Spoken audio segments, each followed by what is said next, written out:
श्री शिवाय नमस्तुभ्यम। हर हर महादेव। दोस्तों, आइए जानते हैं 16 दिन श्राद्ध का कब से कब है, पितृलोक से कहाँ आते हैं, उनको कैसे व्यवहार करना चाहिए, इन 16 दिनों में अपने किचन में क्या बनाना चाहिए, कौन सी ऐसी 3 वृक्ष है जिसमें दूध से अर्पित करने से अभिषेक करने से पितृ का जो पितृदोष है सो समाप्त हो जाता है। और कौन सी ऐसी पशु है जिसको खिला देने से गाया के तर्पण के बराबर पुण्य मिलता है। तो बने रहिए मेरे साथ मेरे वीडियो में। प्लीज़ मेरी वीडियो अच्छी लगती है तो वीडियो को लाइक करें, चैनल को सब्सक्राइब करें, बेल आइकन को प्रेस करें जिससे मेरे वीडियो का नोटिफिकेशन सबसे पहले आपके पास पहुँचे। तो दोस्तों, आइए जानते हैं सबसे पहले जो कि पितृपक्ष की शुरुआत कब से हो रही है और कब समाप्त हो रही है। तो दोस्तों, पितृपक्ष की शुरुआत 29 सितंबर 2023 से शुरू हो रही है, जो कि समाप्ति है 14 अक्टूबर 2023 को।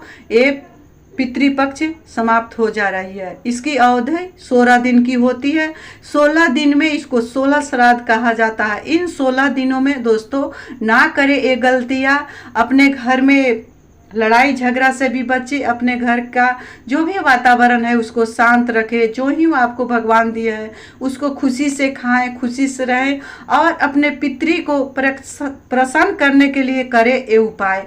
पहला उपाय दोस्तों मैं बता दूं कि सबसे पहला उपाय है जो कि बहुत ही महत्वपूर्ण है और बहुत सरल है। आप कुछ भी नहीं कर सकते हैं, अगर ये उपाय आपने कर लिया तो आपका पितृ प्रसन्न हो करके आपका घर में जो भी समस्या है उसका अवश्य ही समाधान करके ही इस 16 दिन में अपने पितृलोक को जाएंगे।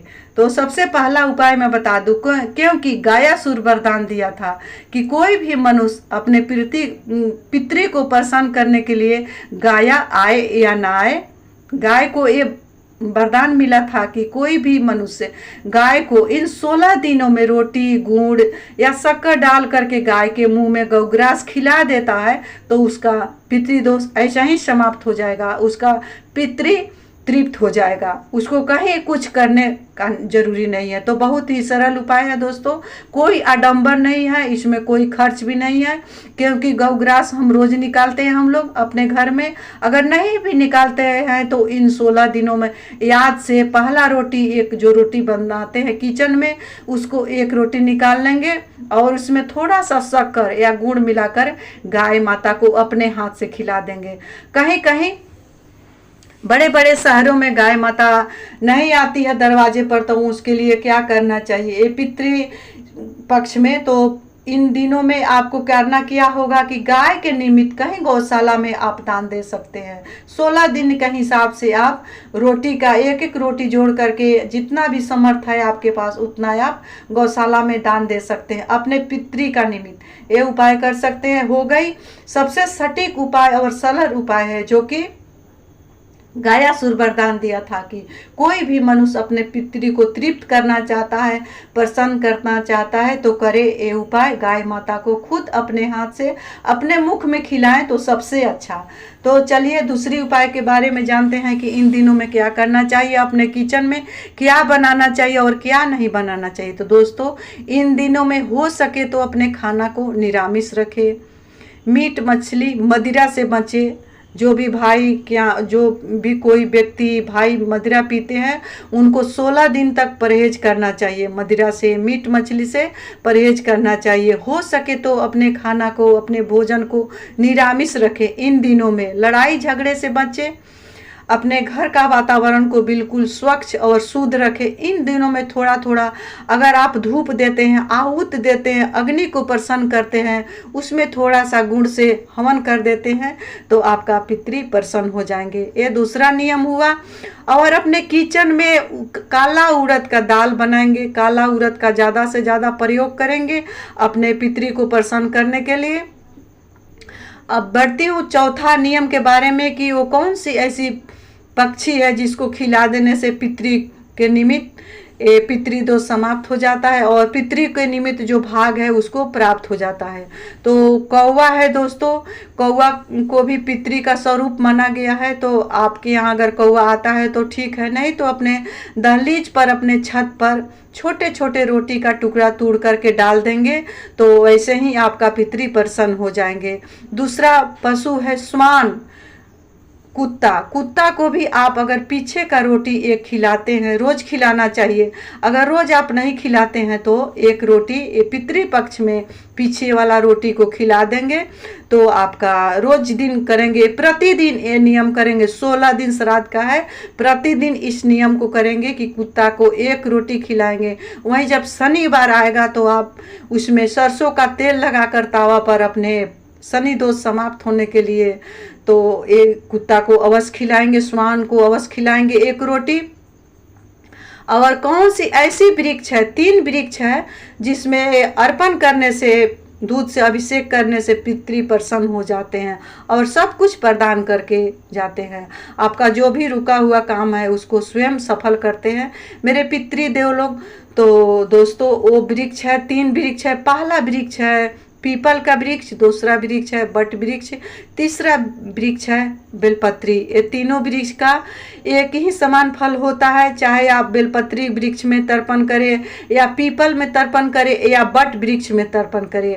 पितृ लोग 16 दिन श्राद्ध के होते हैं, उनमें पीपल में वृक्ष में, पीपल के वृक्ष में, बेलपत्री के वृक्ष में और बट के वृक्ष में, ये 3 वृक्ष में उनका वास होता है। तो करना क्या है दोस्तों, करना ये है कि गाय का कच्चा दूध लेना है और उसमें थोड़ा सा काला तिल डालेंगे गाय के दूध में, और अगर आपके पास बेलपत्री है तो उसमें अभिषेक करेंगे काले तिल और दूध से, इससे भी पितृ प्रसन्न होते हैं। और दूसरा वृक्ष है पीपल का वृक्ष, उसमें भी गाय का दूध और तिल से अभिषेक करेंगे पीपल के वृक्ष में, क्योंकि उसमें भी पितृ का वास होता है। तीसरा वृक्ष है बट का वृक्ष, आप लेंगे दूध कच्चा और लेंगे क्या, काला तिल लेंगे। और बट वृक्ष में जो भी आपका जो भी वृक्ष आपके घर से नज़दीक पड़ता है या आपको सुविधा होता है, ये 3 वृक्ष है, तीनों में से एक भी वृक्ष में अगर आप अभिषेक करते हैं तो आपका पितृ ऐसा ही प्रसन्न हो जाएंगे, आपको कहीं जाने की ज़रूरत नहीं है। ये अभिषेक करना है दूध और काले तिल से। और चौथा उपाय क्या है दोस्तों, चौथा उपाय है कि आपके दरवाजे पर कभी भी भिखारी आ जाए, कोई भी भूखा आ जाए तो इन 16 दिनों में उनको कृपया फटकार कर ना भगाएं, क्योंकि कई रूपों में आपका पितृ है सो आ सकते हैं। भिखारी के रूप में आ सकते हैं, भूखा के रूप में आ सकते हैं, वृक्ष के रूप में आप अपने पितृ को देखें, श्वान के रूप में देखें, कौवे के रूप में देखें, चिट्टी के रूप में देखें। तो चिट्टी को भी इन दिनों में आप क्या करेंगे, आटे या सत्तू में शक्कर मिला करके चींटी को भी खिलाना शुरू करेंगे इन 16 दिन श्राद्ध के दिनों में। और जो भी भूखा कोई व्यक्ति आता है तो दोस्तों उसको कभी भी फटकार करके ना भगाएंगे। आपको जितना समर्थ है, 2 बिस्किट का ही समर्थ है, 2 बिस्किट 1 गिलास पानी पिला करके ही अपने दरवाजे से कोई भी भिखारी आता है तो उसको आप जाने देंगे। अगर वो बहुत बड़ा रकम मांग रहा है, धन मांग रहा है, तो उसके सामने आप हाथ जोड़ लेंगे कि मैं इतना देने में समर्थ नहीं हूँ। ऐसे में आपका पितृ प्रसन्न हो जाएंगे अगर आप इस तरह से करते हैं। कोई भी भिखारी आता है, आपका जितना भी समर्थ है उसके अनुसार उसका आप स्वागत करिए। कभी भी डांट करके किसी से कड़वा वचन, कट्टू वचन कभी नहीं बोलेंगे इन 16 दिनों में।